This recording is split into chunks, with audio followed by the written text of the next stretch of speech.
everyone whispered when she walked into the gala. At 60, with silver hair pinned in soft waves and a regal emerald gown hugging her frame, Eleanor Pierce looked like a woman reborn. Gone was the quiet widow who hadn't smiled since her husband's passing 5 years ago. Tonight, her hand was held tightly, not by a business tycoon or some high society mogul, but by him, a 33-year-old gardener. And just as the cameras started flashing, he leaned in and whispered something that made her eyes well with tears. How did it come to this? To understand, we have to go back to the roses. In this story, you'll discover why Eleanor was mocked as a lonely CEO widow by the very people she once led, the quiet dignity she carried through loss, and how her garden became her only escape. The shocking kindness and bravery of a young man named Matteo, the gardener no one respected. What he did one stormy night that made Eleanor's heart beat again, and the unthinkable decision she made that shook her company, her family, and the world. If you've ever felt overlooked, or if someone once reminded you that you still matter, this one's for you. Tell us below, what part of Eleanor's story moved you the most? And if you caught how many times her full name was mentioned, drop your answer too. We're giving warm shout-outs to a few thoughtful viewers. Watching late? That's okay. We still read every single comment, and you just might hear your name in the next one. And if you haven't already, like, subscribe, and tap the bell, so you never miss a story that reminds you how powerful second chances can be. The scent of rain-drenched roses clung to the morning air as Eleanor Pierce stood barefoot in the center of her estate's garden. The grass was still wet from the night's storm, but she didn't seem to notice or care. She wore a long navy robe, her silver hair pulled back in a soft, absent-minded bun. Her fingers brushed the petals of a pale pink bloom like it was glass. Everything else, the board meetings, the empty mansion, the condolences, had faded long ago. It had been 5 years since Robert died. 5 years since the world stopped calling her Eleanor and started calling her the widow, the lonely CEO widow. Behind her, the mansion loomed like a museum, perfectly preserved, painfully empty. She rarely went in. Not unless she had to. Not unless someone from the company insisted she sign something or smile for a press release. But the garden? This was hers. It was the one place untouched by boardroom politics or pitying glances. She didn't need to smile here. The roses didn't ask her how she was holding up. The earth never judged her grief, and that's where he first saw her. Matteo Rivera tightened his grip on the shears as he froze at the gate, unsure if he should interrupt. His work shirt clung to his back, and dirt lined his fingernails. He didn't expect her to be up this early, especially not wandering the garden barefoot like a ghost with nowhere left to haunt. She turned slowly, her gaze meeting his, not startled but tired. "You're the new one," she said softly. He nodded. "Yes, ma'am. Matteo. They sent me from the landscaping team downtown." She studied him for a moment, her eyes not cold, just distant. Then she nodded once and turned back to the roses. Matteo hesitated. "Would you like me to start in the back?" "No," she replied. "Start here. These need trimming." That was the first real conversation they had. 6 words. But what she didn't know, what he wouldn't tell her yet, was that Matteo had read about her long before he ever stepped foot on her property.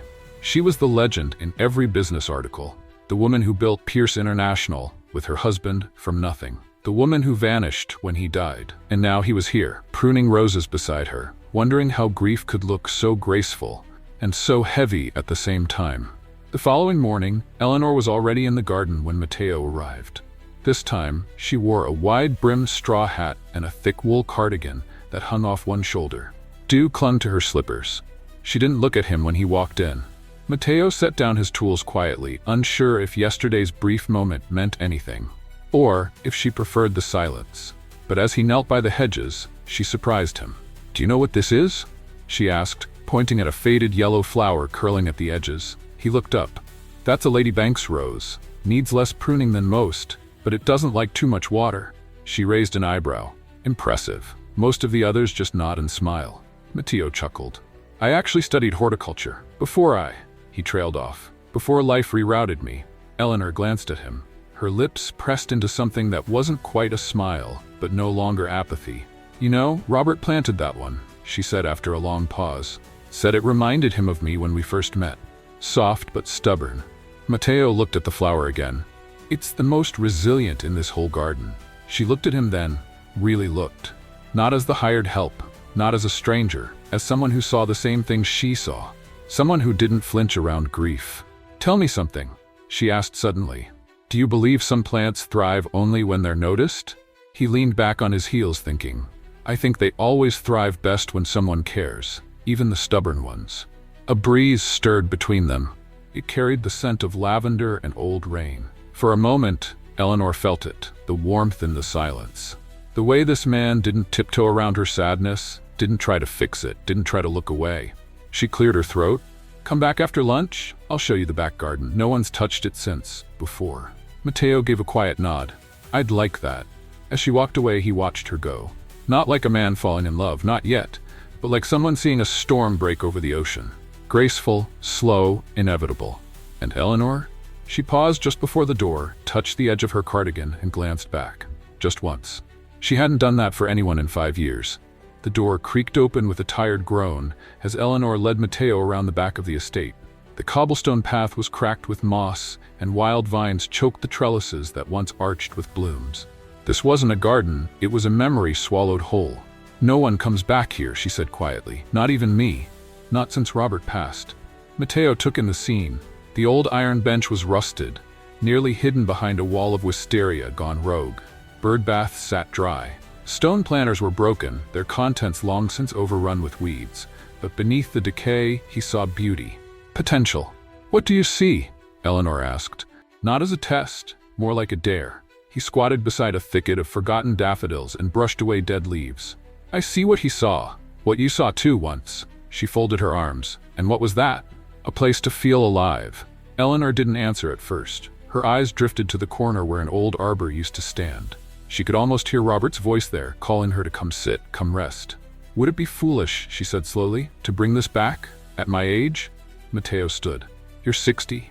Not gone. This place doesn't need youth, it needs care." She laughed, a short, surprised sound. "Are you always this blunt?" "Only when it matters." Something shifted between them then. Not flirtation, not fantasy, but trust. Eleanor stepped forward and ran her hand along a vine-strangled beam. "All right then, bring it back, the way he would have wanted." Matteo nodded once. "I'll start tomorrow." "No," she said, voice steadier now. "Start today, I'll help." He blinked. "You sure?" She pulled off her gloves. "I haven't gotten my hands dirty in years. Might as well remind them what they're good for." So together, the 60-year-old widow in designer gardening gloves and the 33-year-old gardener with mud on his boots, they began. They dug, they trimmed, they hauled away the wreckage of years gone stale. And for the first time since her husband's funeral, Eleanor laughed. Not politely, not for show, but freely. As the sun dipped low, casting golden shadows over the estate, Matteo wiped his brow and glanced at her. "You're different out here," he said. "So are you," she replied. The storm came without warning. One moment, Eleanor was on her knees, gently patting down soil around a newly freed rosebush. The next, thunder rolled like distant drums, and fat drops of rain began to fall between the trees. Matteo looked up from where he was hauling cut branches. "We should get inside."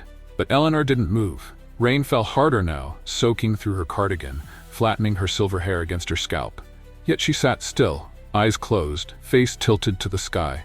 "It used to rain like this the day he proposed," she murmured. Matteo approached slowly. "Do you want me to get an umbrella?" She opened her eyes. "No, just sit." So he did, right there on the wet stone beside her. The garden around them blurred under the downpour, colors melting into one another like a watercolor painting left out in the storm. The world shrank to the space between them. Eleanor finally looked at him. Really looked. "Everyone thinks I stopped living when Robert died, that I buried myself with him in this house." She paused, her voice barely above the rain. "They weren't wrong."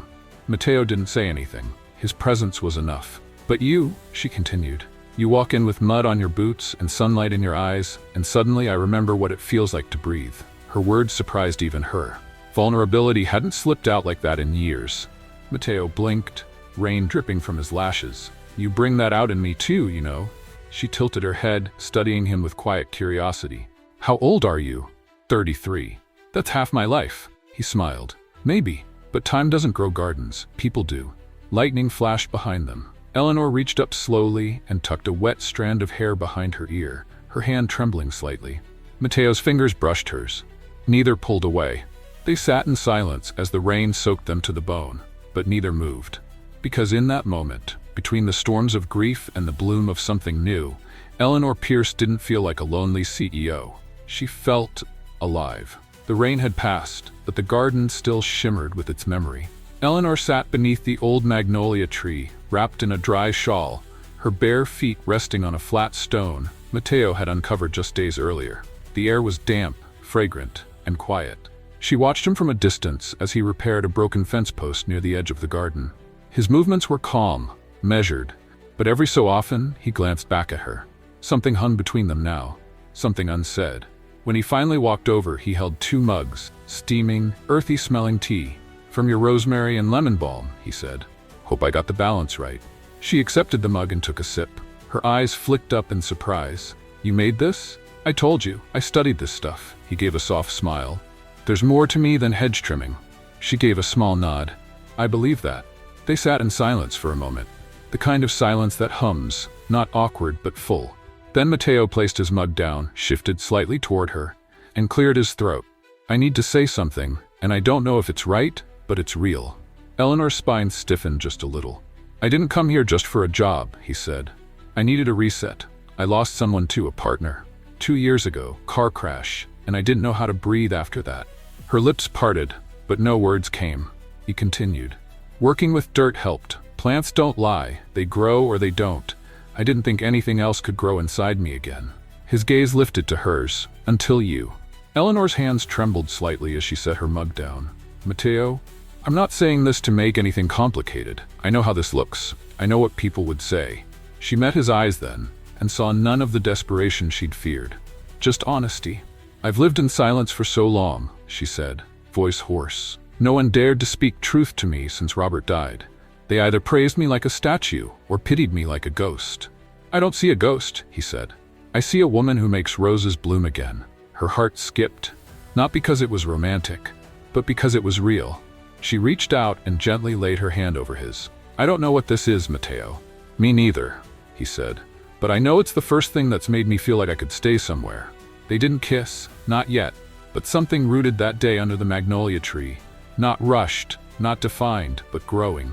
And Eleanor Pierce? She wasn't just surviving anymore. She was awakening. By the time summer reached its peak, Eleanor's garden had become the crown jewel of the estate, a living testament to rebirth. The back courtyard, once buried beneath vines and rot, now bloomed in full color. Visitors gasped at the transformation. Clients and board members who stopped by for business often wandered outside, stunned. But it wasn't the roses that drew whispers. It was Matteo. They noticed. Of course they did. The way he walked beside her. The way she touched his arm when laughing, a laugh no one had heard in years. The way he stood beside her during a charity brunch when the caterers asked where to set up. He wasn't just the gardener anymore. And that made people uncomfortable. "You look radiant, Eleanor," chirped Angela Stanton, the CFO's wife, as she clinked glasses at a benefit event hosted on the estate lawn. "That young man working the grounds must be quite the inspiration." Eleanor smiled politely. "He's talented and thoughtful." Angela leaned in. "You're not involved with him, are you?" Eleanor set down her drink. "Why do you ask?" "Oh, just chatter. You know how people talk. A 33-year-old gardener? People will assume things." Eleanor's smile never faltered. "People always assume. That's how they keep themselves from feeling lonely." Angela blinked, unsure how to respond. Later that evening, Matteo found her standing alone near the roses, fingers twitching at her side. "I saw the way that woman looked at you," he said. "They think you're after something," Eleanor replied, almost bitterly. "That you're using me." He looked her dead in the eyes. "Do you believe that?" She shook her head. "No, but I hate that they think it." Matteo shrugged. "Let them talk. I didn't come here to impress anyone in a suit." She turned to him. "I have to go to the shareholders' gala next week. Everyone will be there. Media, executives, old family friends." He nodded slowly. "Do you want me to keep my distance?" Eleanor hesitated. "I want you to be exactly who you are, but I need to know. If I walk into that room with you, if I let the world see what's blooming here, can you handle the weight of it?" He stepped closer. "Can you?" Her breath caught. The challenge in his voice didn't intimidate her. It steadied her. "Then we'll go together," she said softly. Matteo grinned. "Then I better buy a tie." The ballroom shimmered with chandeliers and silk. Every pillar was wrapped in white roses, every table set with gold-rimmed plates and crystal flutes. The annual shareholders' gala was more than just a company event. It was where reputations were made and broken with a single look. And tonight, they were all waiting for her. Eleanor Pierce. Whispers had already started before she even entered. I heard she's bringing him tonight. Surely not. She wouldn't be that reckless. She's 60. What on earth is she thinking? The doors opened. Every conversation stopped. There she stood, radiant in a deep emerald gown that hugged her graceful frame. Her silver hair was swept into a soft, regal twist. She didn't wear heavy jewelry, just a simple gold necklace that caught the light. But it wasn't just Eleanor they stared at. It was the man at her side, Mateo Rivera. He wore a classic black suit, tailored but modest. A forest green tie subtly echoed the garden they had rebuilt together. His hair was neatly trimmed, and his gaze, calm, steady, never left Eleanor's. The room froze. But Eleanor? She didn't flinch. She walked forward with her hand on Mateo's arm as if he had always belonged there, like he wasn't just her gardener but her equal. Her choice. At the foot of the stage, the company chairman, Gerald Whitmore, stepped forward to greet her. "Eleanor," he said with a strained smile. "We didn't expect company." She smiled warmly. "You should have." His eyes flicked to Mateo. "Is he security?" "No," Eleanor replied. "He's the reason I showed up tonight at all." Gasps rippled through the crowd. A few cameras flashed. One board member muttered, "She's lost it." Another whispered, "Or finally found herself." Eleanor stepped onto the stage to give her annual address. The microphone crackled as she adjusted it. "I know there's been talk," she began, scanning the room with poise. "Talk of what I've become since Robert passed. Some say I disappeared, that I've abandoned the company." She paused. "I haven't. I've simply been healing, quietly, honestly, in a garden that taught me more about leadership and growth than any boardroom ever could." The room was dead silent. "I came back tonight not to prove anything, but to show something. That life doesn't end at 60. That grief isn't weakness. And that love doesn't always look the way you expect." Her gaze fell on Mateo. "I will not hide behind closed doors. Not anymore." There was a stunned silence. Then, applause. It started slow. One clap, then another. Then the entire room rose, a standing ovation building like a wave. Mateo didn't smile. He looked at her the same way he did when she wore muddy gloves and rain hit her lashes, with quiet reverence. And then, as she stepped down from the stage, Mateo took her hand. Not in secret, not in shame, but in front of everyone. "And Eleanor Pierce?" She smiled. Not the polite CEO smile, a real one. By morning, Eleanor's face was everywhere. News outlets from coast to coast ran headlines like, "CEO Widow Returns to Gala with 33-year-old Gardener. Is it love or a scandal?" Eleanor Pierce reclaims the spotlight and redefines what power looks like at 60. She didn't check the comments, but Mateo did. Some praised her courage. Some called it desperate. Others were cruel, too cruel for him to repeat aloud. But when she woke that morning, Eleanor was calm. She wrapped herself in a silk robe and walked out to the garden, steaming coffee in hand. Mateo followed. "They're tearing you apart out there," he said. She sipped. "Let them." He paused. "It doesn't bother you?" She turned to him. "You think I built a billion-dollar company by caring what people whispered?" He exhaled, part admiration, part worry. "Still, I wish I could protect you from it." "You already are," she said softly. "You remind me who I am." Before Mateo could answer, the front door slammed. Footsteps. Then a voice she hadn't heard in months. "Mother?" Eleanor turned. There, standing in pressed slacks and a designer jacket, was her son, Carter Pierce, 38, polished, furious. "I had to hear about this from the Wall Street Journal," he barked. Eleanor didn't flinch. "Hello, Carter." He looked from her to Mateo, his jaw tightening. "You've embarrassed yourself, and Dad's legacy." Eleanor set her coffee down, her voice quiet but razor sharp. "Don't speak about your father as if he'd side with your shame. People are laughing at you," he said. "At us." Mateo stepped back, not wanting to escalate. But Eleanor reached for his hand, held it, in front of her son. "This man," she said clearly, "has shown me more loyalty, grace, and truth than half the board members you play golf with." Carter's face flushed. "He's a gardener." "He's my gardener," she said, "and my choice." The silence between mother and son was thick, bitter. "I came here to warn you," Carter said. "The board's meeting this week. Some are pushing for a vote to replace you." Eleanor arched an eyebrow. "Let them try. You're risking everything. For this?" She looked at Mateo. "No, I'm risking everything for me, for once." Carter shook his head and turned on his heel. "You've changed." "No," she said calmly. "I've returned." As the door slammed behind him, Eleanor sighed and turned to Mateo. "Well," she said with a small smile. That went better than I expected. He raised an eyebrow. That was better? She laughed, full, rich, unbothered. Trust me, he didn't throw anything. Eleanor Pierce had once been a woman the world called finished, a relic of boardrooms past, a widow to a legacy she didn't ask to carry alone. For years, she let the silence grow around her like overgrown vines. Until one man with dirt under his nails and light in his heart reminded her of something she'd almost forgotten. That life doesn't come with a deadline, and love doesn't care how old you are, only how open you are. She didn't just rebuild her garden, she rebuilt herself. And this time, it was her name blooming in full color. So if this story touched your heart, we'd love to hear from you. Share in the comments. What moment in Eleanor Pierce's journey moved you the most? And if you were listening closely, just for fun, how many times did you hear Eleanor Pierce in the story? Drop your answer in the comments. And if you're right within 7 days, we may feature your name and a shout out as a thank you for being part of our Fiction Echoes family. Watching this later? Don't worry, we still read every comment, and surprises may still come your way.